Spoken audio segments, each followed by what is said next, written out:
जब सावन के महीने की अष्टमी तिथि पड़े, चाहे वो उजाले की पड़े चाहे अंधेरे की, अष्टमी तिथि पड़े, शाम के समय 2 दीपक, एक लंबी बत्ती का एक गोल बत्ती का, शिव के मंदिर में अपनी कामना कर कर, जो बच्चों को अच्छी नौकरी चाहिए या कोई बीमारी का हल चाहिए या धन की कमी है या कोई समस्या है, एक लंबी बत्ती किसके लिए है? जम के बोलो, देवी के लिए। गोल बत्ती किसके लिए?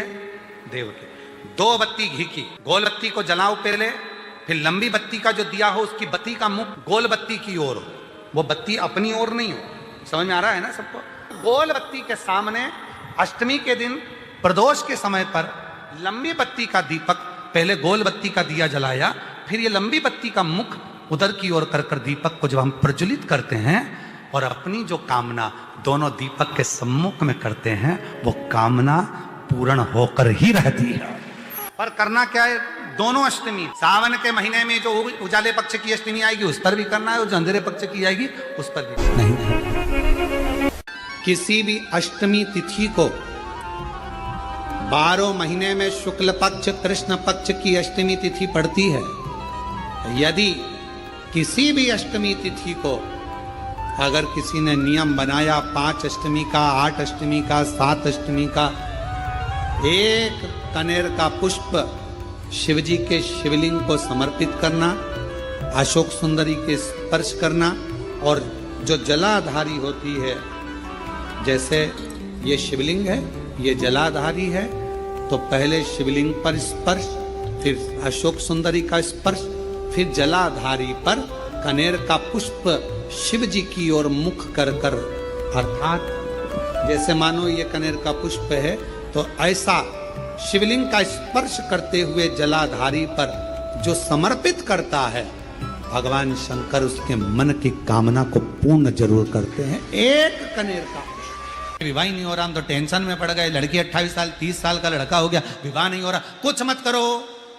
अष्टमी तिथि आए तो अशोक सुंदरी वाली जो जगह है वहां पर हल्दी की 7 बिंदियां लगा दो, लड़का लड़की का हाथ उस बिंदी पर रखवा दो, उसका नाम गोत्र बोलो, उसी हल्दी में उसके हाथ पीला करवा दो और पीपल के पेड़ पर उस हाथ के 5 छापे पड़वा दो। 3 महीने में विवाह पक्का हो जाता है महाराज। बहुत ध्यान लगाकर सुनिएगा जरा, जितने आसपास चैनल पर सुन रहे हो, यूट्यूब पर सुन रहे हो, फेसबुक पर सुन रहे हो या इस पंडाल में श्रवण कर रहे हो, बहुत सावधानी से ध्यान दीजिएगा। कभी श्रावण महीने में अगर आप शंकर जी के मंदिर में जाएं और शिव मंदिर किसी वृक्ष के नीचे हो, बट वृक्ष के नीचे हो, चाहे पीपल के वृक्ष के नीचे हो, चाहे वो आंवले के वृक्ष के नीचे हो, चाहे वो बेलपत्री के वृक्ष के नीचे हो, चाहे वो शमी के वृक्ष के नीचे हो, चाहे जिस वृक्ष, कोई भी वृक्ष के नीचे अगर कोई शिवालय है, शंकर जी का कोई मंदिर या शंकर जी का कोई शिवलिंग रखा हुआ, तो एक दुर्वा किसी भी श्रावण महीने में तुम जब भी किसी शिवालय में जाएं, जिस वृक्ष के नीचे शिवलिंग हो, उस शिवलिंग पर ये शिवलिंग रखा हुआ है, ये जलाधारी है। जलाधारी पर जहां शिवलिंग रखा हुआ है वहां कटी भाग माता पार्वती जी का हस्तकमल, उसके ऊपर रखा हुआ है शिवलिंग, सामने अशोक सुंदरी और भगवान शंकर के दोनों पुत्र गणेश कार्तिकेय, ऊपर से जल गिरता है जया विषहरा सामरीवारी दौतली देव, ये भगवान शंकर की 5 बेटियां। तो जो कटी भाग, इस कटी भाग पर अगर मात्र एक दुर्वा समर्पित कर कर, जिसकी किडनी या लीवर डैमेज हो रहा हो, काम नहीं कर रहा हो, या किडनी लीवर में कोई तकलीफ हो रही हो, या डायलिसिस चल रहा हो, तो मात्र एक दुर्वा उस कटी भाग पर श्रावण महीने में समर्पित कर कर, उस दुर्वा के 7 टुकड़े कर कर 7 दिन प्रतिदिन सुबह के समय पर उसको चबाकर खा लेने पर या निगल जाने पर धीरे धीरे डायलिसिस बंद होने लगता है और किडनी लीवर अपना काम करना प्रारंभ कर देते हैं। एक दुर्वा, कितनी दुर्वा? एक दुर्वा, मात्र एक दुर्वा। शंकर भगवान पर चढ़े हुए जल जब नीचे की ओर आता है, जिस जगह पर जल गिरता है उस जगह पर मात्र एक दुर्वा अपनी कामना कर कर इस शरीर के सुख के लिए शंकर भगवान के जल गिरने वाले स्थान के पास में अवधूतेश्वर महादेव के नाम से रख दी जाती है तो जिंदगी में कभी बड़ी बीमारी नहीं आती। उसी तरह इससे रोग को समाप्त करने के लिए दुर्वा का प्रयोग किया गया। आप लोगों ने पूर्व में जो शिव महापुराण की कथा कुबरेश बाबा की धरा से करी थी वो आप लोगों को ध्यान में होगा। दुर्वा कैसे उत्पन्न हुई थी, दुर्वा का महत्व क्या है, कितनी दुर्वा चढ़ाना चाहिए, कैसी दुर्वा चढ़ाना चाहिए, दुर्वा की उत्पत्ति कहाँ से हुई है, दुर्वा तोड़ने के बाद पानी में डालने के बाद फिर हरी हो जाती है, इसका क्या कारण है, दुर्वा गणेश जी को क्यों चढ़ाई जाती है, शंकर जी को दुर्वा किस स्थान पर चढ़ाई जाती है, ये सारी कथा आपको पूर्व में इसी कुबेरेश्वर बाबा के पावन धरा से सुना चुके हैं जो टीवी पर डली हुई है। कभी आपने नहीं सुनी हो तो यूट्यूब पर से दुर्वा शिव महापुराण की कथा आप निकाल कर उसको श्रवण कर सकते। उसमें वर्णन किया है कि इस दुर्वा का महत्व क्या है, दुर्वा का क्या। मात्र एक दुर्वा शिवलिंग पर चढ़े हुए जल जहां से नीचे की ओर गिरता है उस जगह पर मात्र अपने शरीर की कामना करते हुए भगवान से रोग मुक्ति के लिए एक दुर्वा अगर समर्पित कर दी जाए तो कोई बड़ी बीमारी जिंदगी में आ ही नहीं सकती, ग्रहण ही नहीं, मतलब ग्रसित नहीं। जहां पर शिव और शक्ति एक साथ प्रकट होकर प्रसन्न होकर हम पर करुणा करना प्रारंभ कर दें तो वो स्थान कौन सा हो सकता है। तो शिव महापुराण में उमा संहिता में एक स्थान ऐसा बताया, बेलपत्र का वृक्ष, उस बेलपत्र के वृक्ष के नीचे जब जल चढ़ाकर हम दीपक प्रज्वलित करते हैं लंबी बत्ती का, कौन सी बत्ती का, वो रुई की जो लंबी बत्ती होती है उसको घी में डुबोकर हम दीपक प्रकट करते हैं, उस समय पर शिव और शक्ति दोनों ही प्रसन्न होकर हमें वर प्रदान करना प्रारंभ करते दोनों। अब दीप किसके लिए लगाया तुमने, शक्ति के लिए।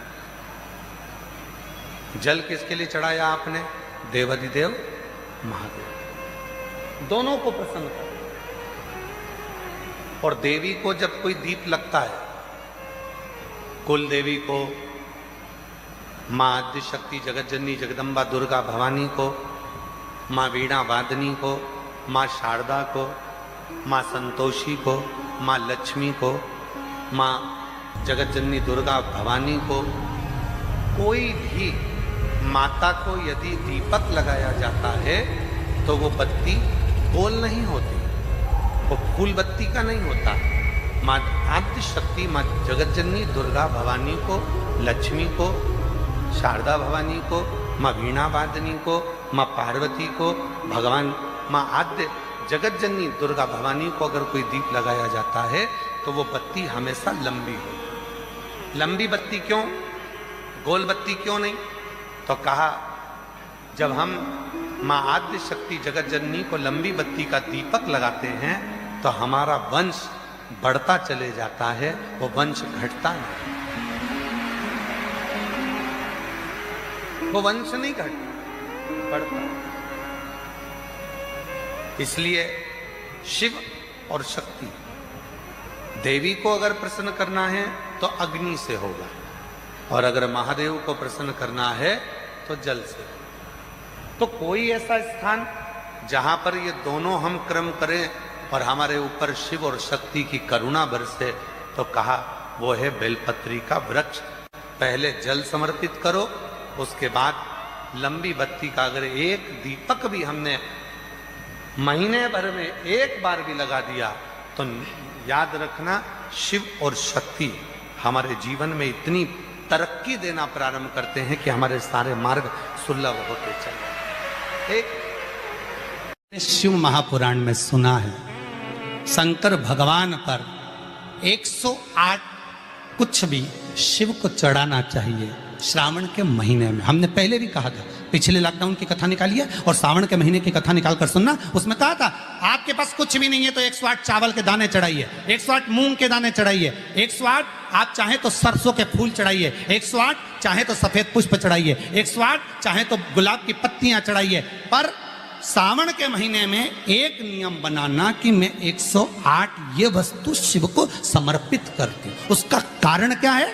तो स्कंद पुराण में लिखा है शंकर भगवान को सावन के महीने में जब हम 108 कोई वस्तु समर्पित करते हैं तो शंकर उसको लाख और करोड़ों गुना कर कर हमको पूरे वर्ष में प्रदान कर देता है। इस श्रावण महीने की जो महापुराण की कथा यहाँ चल में 3 चीजों का वर्णन बड़ा विशेष आया है। महादेव, जम के बोलो पहले महादेव। दूसरा नंबर पर है भोला, जिसको कहते भोला शंकर। तीसरे नंबर पर है हर हर।